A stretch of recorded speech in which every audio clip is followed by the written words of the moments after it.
Irak is een puinhoop. Iran gaat nucleair.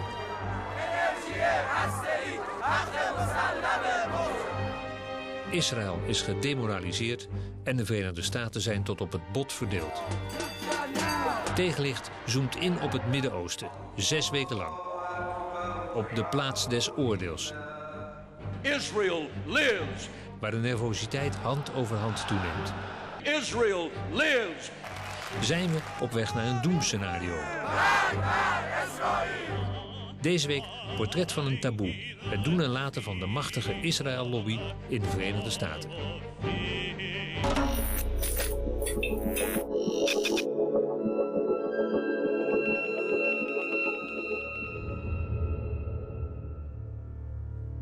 Twee gerenommeerde conservatieve Amerikaanse politicologen, Stephen Walt en John Mearsheimer, schreven in 2006 een artikel over de invloed van de Israël-lobby op de Amerikaanse buitenlandse politiek. Yeah, so you can see it came out March 23rd, 2006. And then the title. I believe that the Harvard version has been downloaded over 350,000 times. Well, the United States supports Israel in a variety of ways. We give them all sorts of military and economic support, roughly $3 billion a year. Israel, despite the fact it is a relatively rich country, receives more foreign aid than any other country in the world. We veto resolutions in the United Nations all the time that are critical of Israel. Ceux qui sont contre, 14 voix pour, une voix contre. Le projet de résolution n'est pas adopté par suite du vote négatif d'un membre permanent du Conseil. Those against? Those against? Ceux qui sont contre. And the United States is actually talking about using military force against Iran. Now the question is, why is the United States so deeply concerned about Iran acquiring nuclear weapons? The reason it is that big a deal at this point in time is because of pressure from the lobby.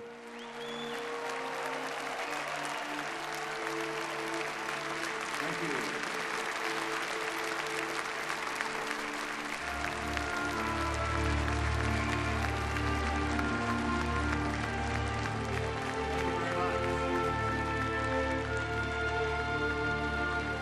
The article basically says that inside the United States there is a powerful interest group that is deeply committed to shaping American foreign policy in ways that work to the benefit of Israel. And second, the article argues that the policies that the United States ends up pursuing in the Middle East, because of the lobby's force in the decision-making process, are not in the American national interest. Troops out now! Stop the war! Troops out now! Stop the war! Pass this message on to them. A free, prosperous, and secure Israel is in this nation's national interests.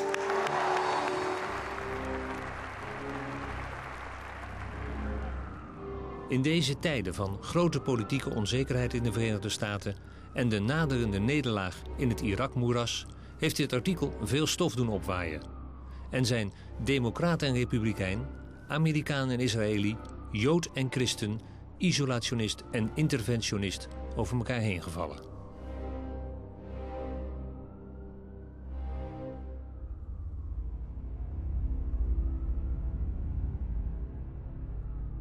The scholarship is appalling in this piece. Richard Pearl was tot 2004 adviseur van de regering Bush op defensiegebied. Daarnaast adviseerde hij de voormalige Israëlische minister-president Benjamin Netanyahu. The notion that some people sitting in Jerusalem are pulling the strings on institutions that are somehow divorced from a sense of what is in the American interest and working instead for Israel. There's just no evidence to support that.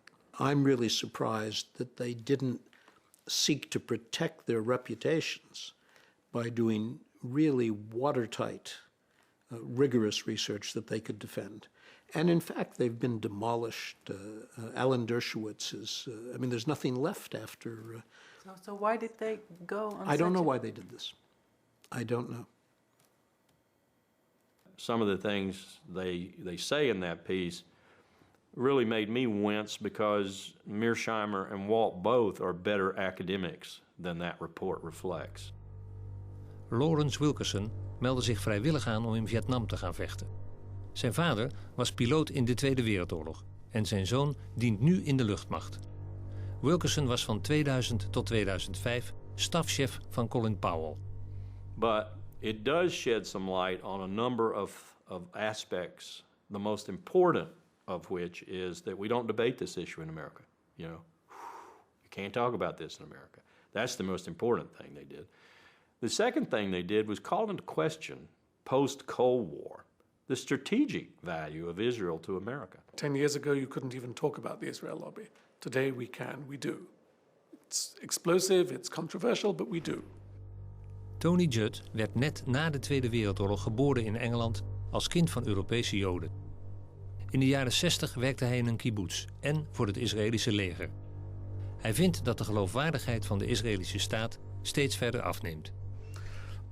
I wrote an article for the New York Times at the time of the Mearsheimer Walt essay came out, in which an op-ed. And they asked me for this when I said you should have written about the Mearsheimer Walt. They had not said anything. And they agreed, which was already a change. But they insisted that somewhere in the article I identify myself as a Jew, because this would give them protection. Controversial article about the Israel lobby. Yes, but he's Jewish, it's okay. That's where we are. It's not fun to be called an anti-Semite. It's not fun to be told that your scholarship is shoddy. And it's not fun to be pounded day after day and to see very few people standing up in your defense. But again, we knew that was coming. We knew that was the price of writing the article. They're right, but they're wrong. Now, they're right from a strictly geopolitical, geostrategic point of view. That is to say, what I spent my life studying. Israel no longer provides the United States a strategic value like it did during the Cold War. Not only that, Israel is a strategic burden on the United States. That's a big difference from Cold War days. At the same time, the fuller, more comprehensive strategist in me says that doesn't matter because the connections between America and Israel are so great and so strong that geostrategy, political strategy, whatever you want, grand strategy, is of no consequence here. You actually take that psychological component up to the level of grand strategy, and you say, America can't get out of this even if it wanted to. So, Mr. Walt, Mr. Mearsheimer, you may be technically right, but you are pragmatically wrong because America simply cannot say, Israel, you're on your own. It just wouldn't work.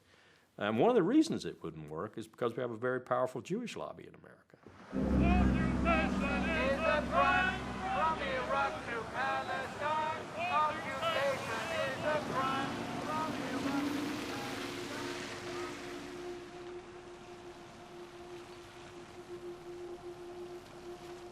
Naast Joodse organisaties en de politieke lobbygroep AIPAC scharen Walt en Mearsheimer ook de miljoenen evangelische christenen onder de Israël-lobby. Allen hebben zich tot doel gesteld om de belangen van Israël te verdedigen en kritiek op Israël te doen verstommen. There's a new day in America between Christians and Jews. We don't agree on everything, but we agree on this, that we are going to be together, inseparable in the defense of Israel and the Jewish people.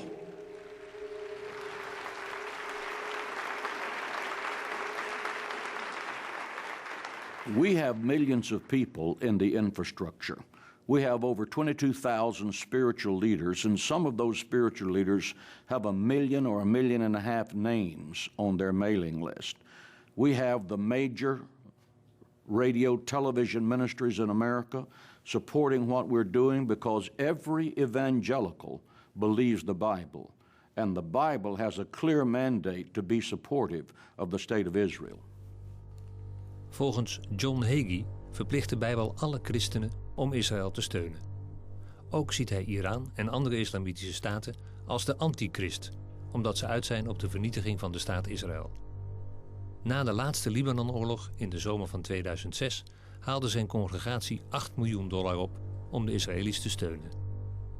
Again, there's a new Hitler, and he's the president of Iran, and he intends to build nuclear weapons, and his brazen declarations against the Jews in America have been carried on the front pages of America's newspapers. Ladies and gentlemen, we must demonstrate courage. We must demonstrate intellectual honesty. We must demonstrate the willingness to stand up and to speak out. We must act now to stop Iran before the maniacal dream of exterminating the Jewish people becomes a nuclear holocaust. And I am hopeful that the American government will have the courage to help Israel in its day of adversity against tyrants.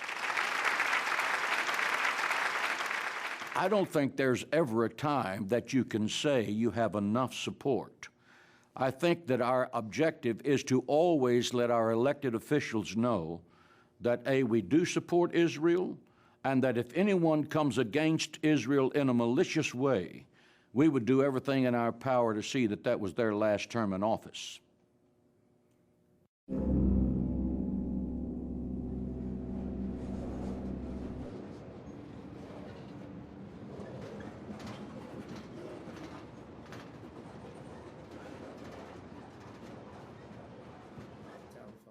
Earl Hilliard was zo'n congreslid.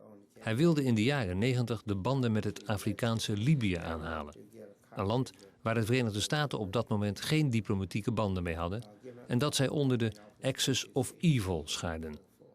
Hilliard bezocht het land meerdere malen en had nauw contact met Gaddafi. What AIPAC did, some members of the United States Congress, rather, they put in resolutions condemning Libya. And they just kept them in the resolutions with Syria and with Iran and with Iraq. They kept putting them in that in resolution and kept pushing for all kinds of sanctions, all kinds of action against them. And of course, I voted against the resolution, and others started voting against it. And I think what later I found out what really made them angry. Other members of Congress came to me and wanted to know what was happening, and I was telling them, we're trying to negotiate. So what happened? I was looking at CNN. Several people had called me and told me what they had seen and heard, and they told me, look at CNN.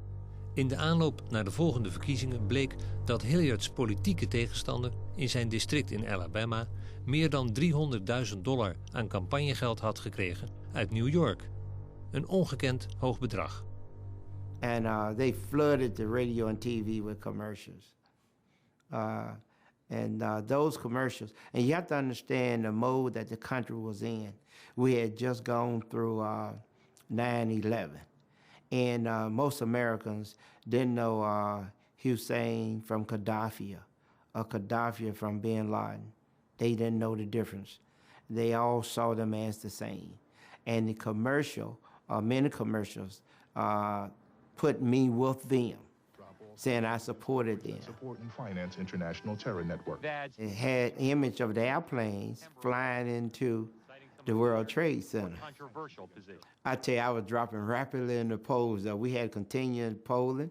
I was dropping rapidly in the polling. I tell you, you have to admit it was well planned and they executed it. The afterthought is that, my goodness, they had it together. I lost the election.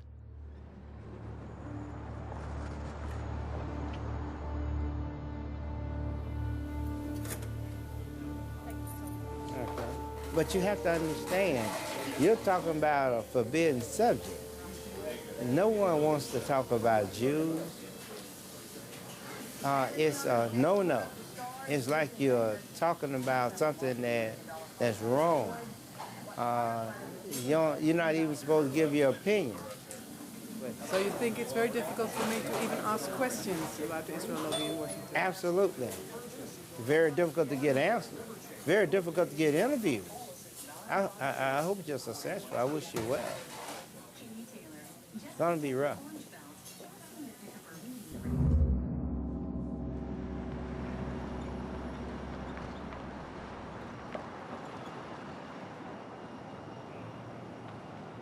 There is an enormous, very, very powerful machine out there that notes immediately when someone takes anti-Israel positions and moves out on the attack. I'll give you a very concrete example. I had mentioned the Mearsheimer Walt study once in a seminar at one of the universities where I teach. And within 48 hours, I had an email from Alan Dershowitz. Who is he? Alan Dershowitz is a Harvard professor who protects the Jewish lobby in America like an attack dog. I had an email from him, and the email essentially said he didn't think I was doing justice to the American-Israeli relationship, to Israel's existence in the world, etc., by citing the Walt Mearsheimer report because it was so heavily flawed, mistaken, and so forth. And he even attached his own attack on the Walt Mearsheimer report and advised me to use it as counterbalance in my seminar. Well, I wasn't even using the report in my seminar. I simply had mentioned it as evidence of some people's ire, if you will, with the lack of discussion, the lack of debate on these issues in America. And within 48 hours, I had one of the attack dogs for the Jewish lobby coming after me. But how could he know this? There are people all over America, on campuses all across America, who are set up to do just what he did, to protect the interest of Jewish Americans and particularly the interest of Israel in America. In that sense, the Jewish lobby is probably more organized and more able to move swiftly against any potential threat than any other lobby. I was invited this autumn to speak at an organization called 2020, and we agreed on my subject, U.S. foreign policy and the Middle East and the Israel lobby, because this was a big issue in the newspapers at the time. And I heard nothing until about a week before my talk. I was informed by her secretary, the president of this organization's secretary, that we would be meeting at the Polish consulate, which is the usual place apparently where they met. And then the next week, 2 hours before I was supposed to talk, I had a telephone call from the organization's leader, terribly upset, saying the Polish consul general had cancelled the talk there at the consulate because of telephone calls he had received from the American Jewish Committee and the Anti-Defamation League. Well, the consul's position I can understand is very difficult. Poland in this country, if you say to someone, Poland, the thought they have is anti-Semitism immediately. So Poland has a problem of overcoming this image here. The new Polish government, which is not a very attractive one, has nonetheless been working very hard to try to build good relations with Washington, to be friendly with Israel, to show that it's a good guy, and so on these subjects. And now suddenly someone comes along and says to the Polish consul general in New York, you know, Tony Jart is a very controversial character, he's anti-Israel, his remarks, some people think, are anti-Semitic. Are you sure you want to have him? Bad for your image, bad for your diplomacy. But why would the Poles stand up heroically for my right to speak? They have bigger concerns, so I don't blame them. And the lobby, what it's doing is it's going after people in a really hard-hitting way for the purposes of shutting us down, and also for the purposes of sending a message to other people that if you follow in the footsteps of Jimmy Carter, or you follow in the footsteps of Tony Judd, or you follow in the footsteps of John Mearsheimer and Steve Walt, you will pay a serious price for your transgressions, right? So that's a deterrence model. They're trying to deter other people from doing what we did.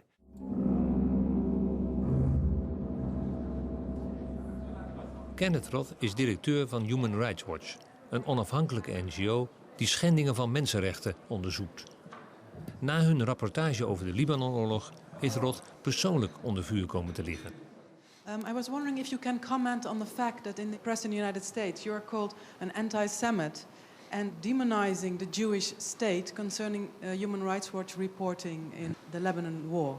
Human Rights Watch's fairly extensive reporting during the war, reporting that I should say focused both on Hezbollah's indiscriminate attacks into Israel and on Israel's indiscriminate bombardment in Lebanon, was met by some reflexive defenders of Israel, not with rational discourse, not with a discussion of the facts, but with name-calling, including accusations of anti-Semitism, of blood libel, of this or that. We're used to being attacked by, say, the governments who we're criticizing. But in this case, the Israeli government was actually rather quiet. And indeed, we had what you might call a reasonable dialogue with the Israeli government in the course of the war about what was happening in Lebanon. But it was the supporters of the Israeli government, principally in the United States, although to a limited extent in Israel, who came at us full force. And that was unusual. Because we rarely encounter that kind of coordinated attack by ostensibly private individuals, people who had no official position with the Israeli government, but who had assumed for themselves the position of reflexively defending Israel, regardless of its conduct. It's going to be a big political fight. We'll be working in it. Thank you so much, and good luck to you, sir. Thank you. Does it matter that you are Jewish? I think in the course of the debate over the Lebanon war, it was significant because it was harder for the reflexive defenders of Israel to simply dismiss me as being anti-Semitic. It just didn't have any credibility. My father fled the Nazi Holocaust. My mother's parents fled pogroms in Poland and Belarus. I'm just not a candidate for anti-Semitism.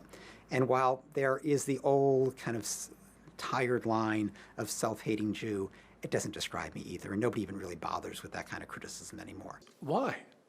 Why? Why not just let ineffective people like me do our little talking? Here we have to come back to something else. It wasn't always like this. It began in the 70s. With the rise of identity politics in this country, where it became fashionable and eventually politically and economically normal for people to think of themselves as Black Americans, Italian Americans, Irish Americans, no one says, I'm a Jewish American. If someone says you're a Jewish American, it has a slightly uncomfortable air to it. But they have to have an identity, the sense of the need to have the same kind of cultural identity as Italian Americans or Black Americans or Hispanic Americans have, has created in the American Jewish community two external identification tags. One is Israel, and the other is Auschwitz. So to speak, one in space and one in time. To be a Jew is to be moved by the memory of the Holocaust and to identify with Israel, even if you have no personal connection with the Holocaust and you've never been to Israel, which is true for most of them.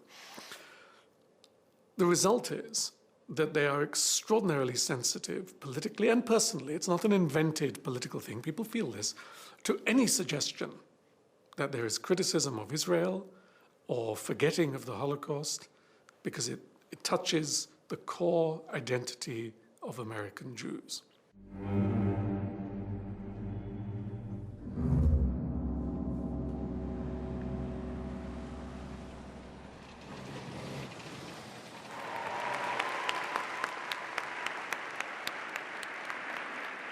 The state of Israel was the dream of your ancestors, made a reality by your grandparents and your parents.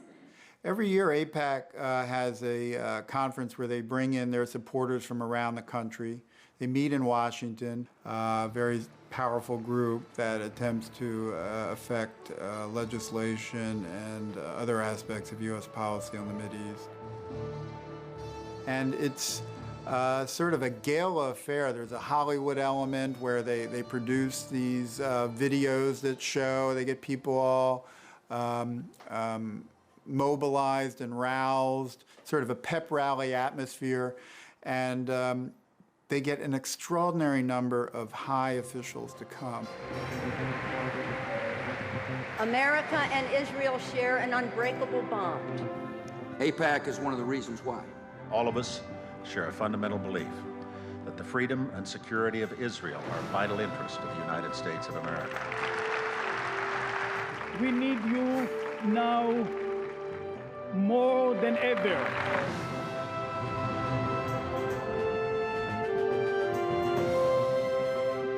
It's become like it's a ritual where the officials have to go to sort of show that they are on AIPAC's side. You know, half the Congress shows up, top administration officials, and they have a keynote speaker every year who is invariably at the very top. From Florida, Bill Nelson. From Nebraska, Ben Nelson. From Illinois, Barack Obama. From Arkansas, Mark Ryan. Can we have a picture first, please? Wait. I think I might have blinked on that one. From South Carolina, Joe Wilson. From California, Lynn Woolsey. From Oregon, David Wu. From Maryland, Albert Wynn. From Kentucky, John Yarmouth. And I also want to mention former member of Congress, AIPAC does an excellent job of constantly testing the loyalty of people in Congress to their cause. And so there's a constant stream of resolutions that get proposed on the Mideast, expressing support for Israel about something it's done, or sympathy with victims of a suicide bombing, or condemning Iran or other people in the region who are being hostile to Israel. And these become tests of sort of loyalty of people in Congress on this issue. And those who vote in the way that AIPAC wants will in many ways be rewarded ultimately with campaign contributions from people sympathetic to AIPAC. AIPAC itself does not give money, but they sort of, this whole series of votes and their very careful cataloging of how people vote very much affects where people make decisions about who to give the money to. Money does not flow into a particular congressman's coffers or senator's coffers unless he supports positions taken by the lobby. That's their first, I think, major influence is money. And this administration is awash in money, more so probably than any administration in American history. For 2 months, we've been trying to get in contact with Congress people who voted nay to certain of the bills that were supported by AIPAC, but nobody wanted to speak to us. Is that normal? Yeah, this is an issue where a congressperson will see no gain to be made by speaking on it. Just even voting against AIPAC's recommended positions is perilous for them because it can lead to a reduction in campaign funds. It can create all kinds of problems in their home district. But they voted nay. I mean, they did. But they don't want to go even more public about it. A film clip in particular, can you imagine a campaign opponent using that? It could become the basis of a negative campaign ad. And look, this person is against Israel's interest. So whenever I have spoken to people on Capitol Hill about this, it's almost always on a not for attribution basis.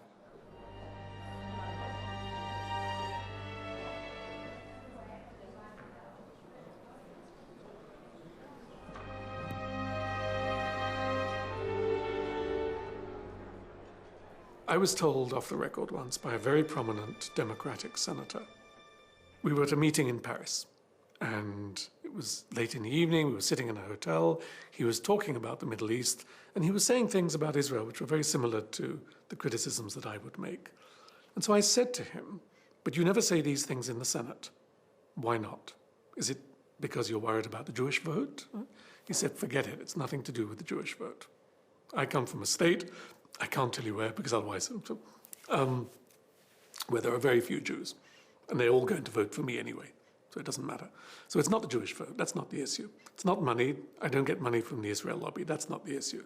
But he said, suppose that I walk onto the Senate floor and say in a moving speech why we need to take our distance from Israel and understand better what has happened to the Palestinians.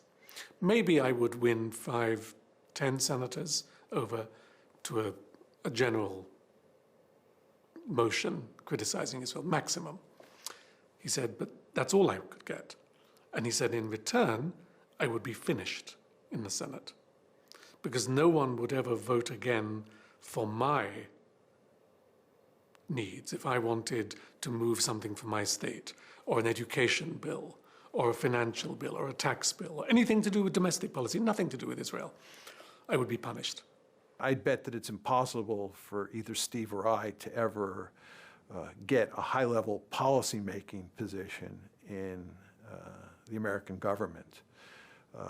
For example, Steve was invited to go to a dinner with an aspiring presidential candidate at Harvard. And the person who had invited Steve to this dinner came to see Steve about a week after the piece came out. And she said that she had to disinvite him from the dinner because the presidential candidate's staff had called and said that it would not be acceptable for the presidential candidate to be at a dinner with him. America and Israel have a special friendship. You have devoted yourselves to strengthening the bonds between the United States and Israel. The United States will stand with Israel now and forever. If a politician would rise with this point of view, that the United States should stop supporting Israel, what would be the effect, do you think? He'd lose the next election. Almost certainly. Now, there may be a district here or there out of the... We have 435 members of the House and 100 senators, 535. We have 52 governors. It's certainly possible that some congressional district somewhere would re-elect a candidate who had said we should abandon Israel, reject the relationship with Israel. But it's pretty unlikely, and I would be surprised if there are more than 2 or 3 or 4 congressional districts in which it's even conceivable. I appreciate but we can't vote you, That's and I'm okay. sorry. But I appreciate the friendship. If you will come in Italy, I want to introduce you with a member of a parliament, Italian parliament. I would enjoy that very much. Okay, Thank sure. you so Thank much. you for everything.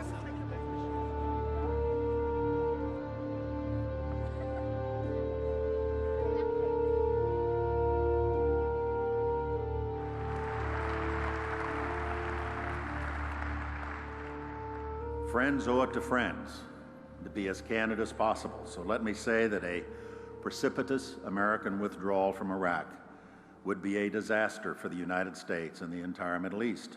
A sudden withdrawal of our coalition would dissipate much of the effort that's gone into fighting the global war on terror and result in chaos and mounting danger. And for the sake of our own security, we will not stand by and let it happen.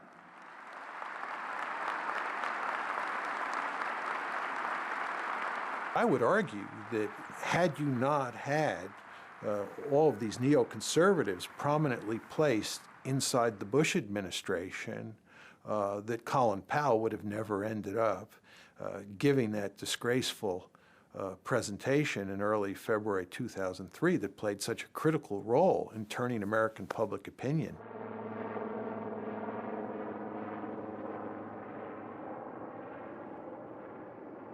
This is an important day for us all as we review the situation with respect to Iraq and its disarmament obligations under UN Security Council Resolution 1441. I realized as I watched it there at the UN Security Council for the first time, because every time I watched it before, I was, running around trying to get things changed, do this, do that, talking about the graphics and everything else. But there in the UN Security Council, I sat down quietly and watched Secretary Powell make his presentation. My colleagues, every statement I make today is backed up by sources, solid sources. These are not assertions. What we're giving you are facts and conclusions based on solid intelligence. As I show you these images, I will try to capture and explain what they mean, what they indicate to our imagery specialists. Let's look at one. The 4 that are in red squares represent active chemical munitions bunkers. I wouldn't go to war based on that. That's what I told myself. I would not go to war based on that. Most of it could be interpreted different from the way we were presenting it. As these drawings, based on their description, show, we know what the fermenters look like. We know what the tanks, pumps, compressors, and other parts look like. And we know a great deal about the platforms on which they are mounted. I walked outside the United Nations building on February the 5th after the presentation had been made into the kind of bracing cold New York air, and I thought it was a total failure. I thought I had failed because I was the person who put it together, responsible for putting it together. Then later, a couple of days later, 3 days later or so, when I'd had some sleep and I could think about it, I wondered why the reaction seemed to be fairly positive. We hadn't persuaded that many people who were adamantly opposed, but we had made some impact, particularly on the American people. And I think we made a little impact on the international community too, probably in the UK in particular. And so I realized the reason for that. And the reason was Colin Powell gave the presentation. Colin Powell, who had poll ratings roughly equivalent with Mother Teresa, had made the presentation, and the American people believed Colin Powell. If Colin Powell said it was so, then it was so. That made me feel even worse. So yes, I have trouble sometimes sleeping at night thinking about my participation in it. 1995, the quantities were vast. Less than a teaspoon of dry anthrax, a little bit about this amount. This is just about the amount of a teaspoon. Less than a teaspoon of dry anthrax. Shut down.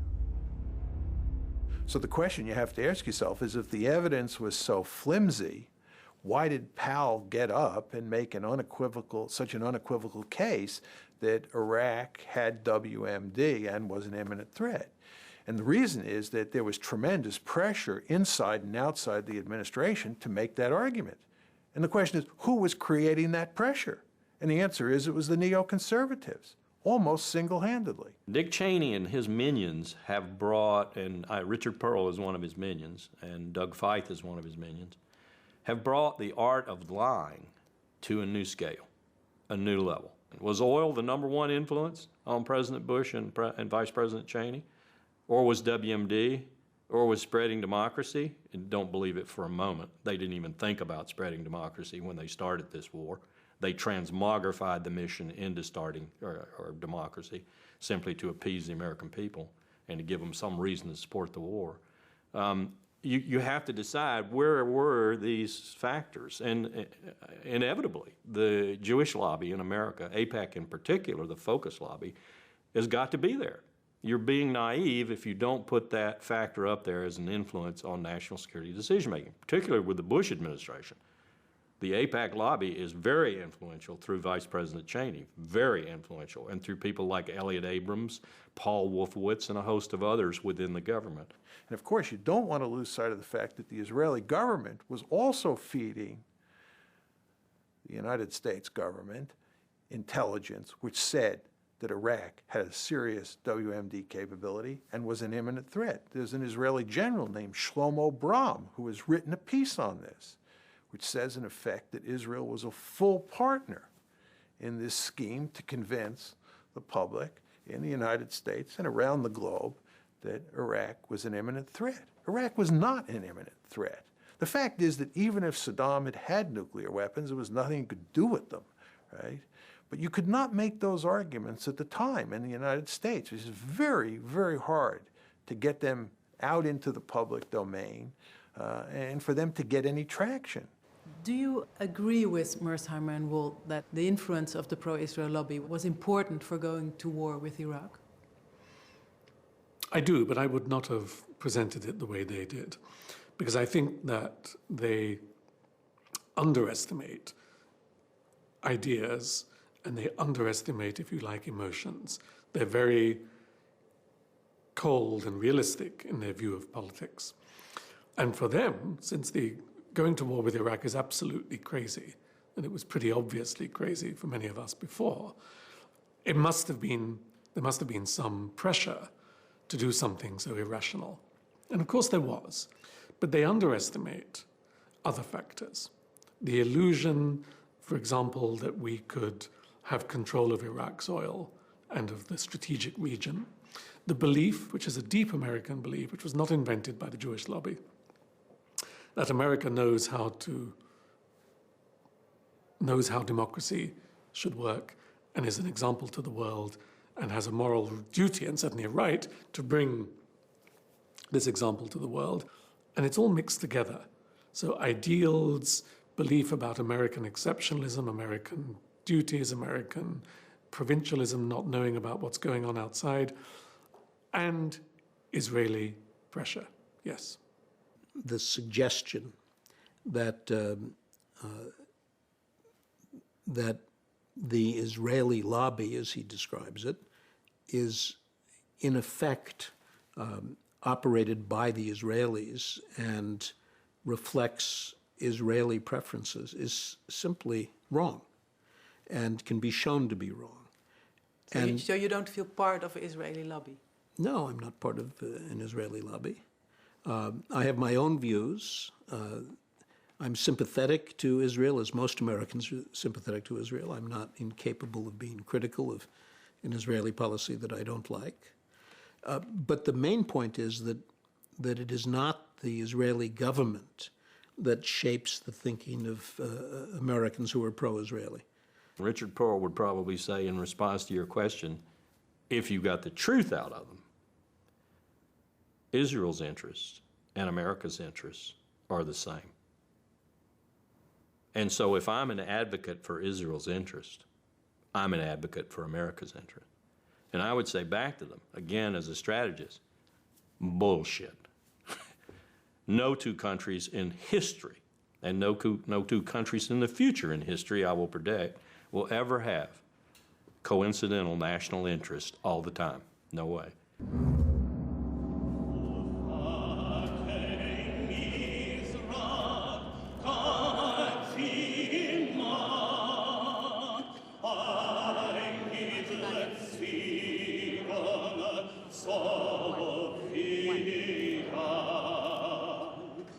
I don't want to kind of develop this great sense of victimhood, but I do feel, and it's, you know, I come here and I feel that we in Israel have paid the price.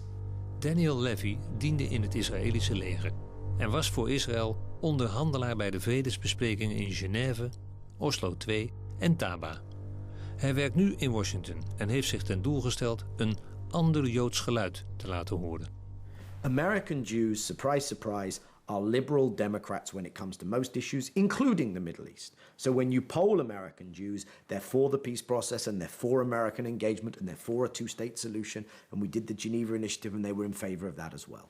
But the institutional, organized leadership of the community has kind of taken things in a very different direction. And I do feel that for their own reasons, reasons that I understand, reasons that are not unique to the Jewish diaspora in America, reasons that are prevalent in many diaspora politics around the world. It's to do with my identity in a diaspora, it's to do partially with guilt, it's to do with my own political role in my new host community, etc., etc.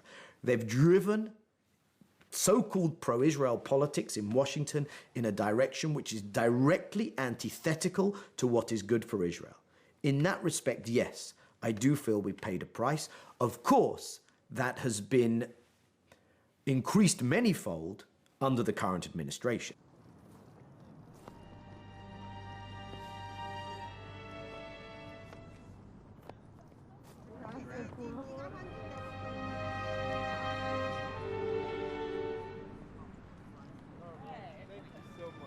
America has become part of the Israeli victim narrative.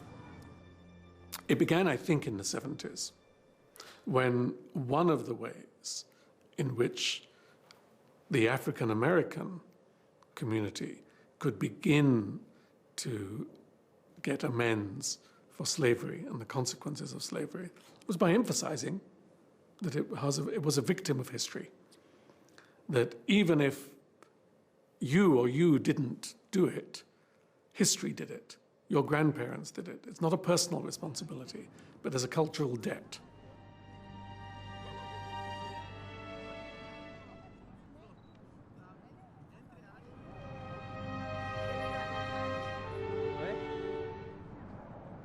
And the Holocaust, of course, is the ultimate victim narrative. And David Ben-Gurion, the first Israeli prime minister, knew this very well because he turned it to advantage, giving Israel as a whole country a victim narrative.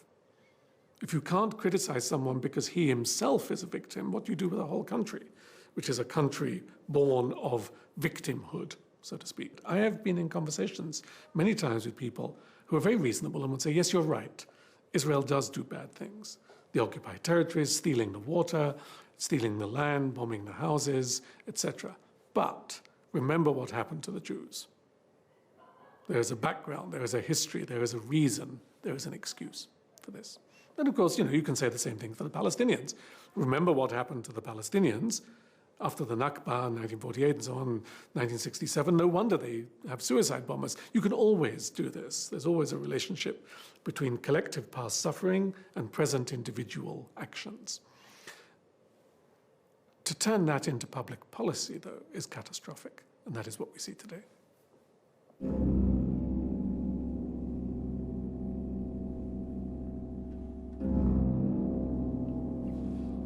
The what if. The what if this particular view of the Israeli interest and of the shared Israeli-American interest, which of course someone like myself would see as absolutely antithetical to my understanding of Israel's interests, if that particular view is continued to be bulldozed onto the American public and political leadership, what if there's a backlash? And the kind of backlash that I think can be envisaged is the kind of backlash whereby eventually enough of the American public, and eventually by extension their elected public officials, turn round and say, we need to disengage from our overstretch in the Middle East. Could be that as a consequence of what happens in Iraq and what happens in Iran, that people become very angry with our relationship with Israel, and there's just an upsurge of public opinion. It could be that you have 2 or 3 senators who come out and make a very forceful case for changing our policy. It just isn't going to happen. It is not going to happen. And you could eliminate by some waving a magic wand, you could eliminate the Israeli lobby that Walt and Mearsheimer talk about, and everything I've said would continue to be true. I will make a prediction. If this president orders us to go to war in Iran in the next 2 years, and he orders any considerable ground component to participate in that, Marines or Army, then I think you're going to see another major exodus from the armed forces, general officers, because I think they understand just how colossally wrong such a decision would be and how much that would be the precursor for, call it what you will, World War III, World War IV.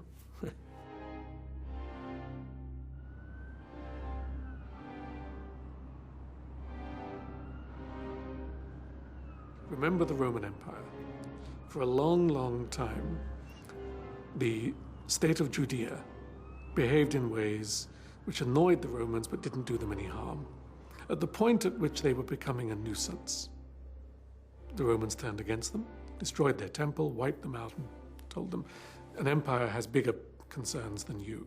This is what Israel faces in the next 25 years.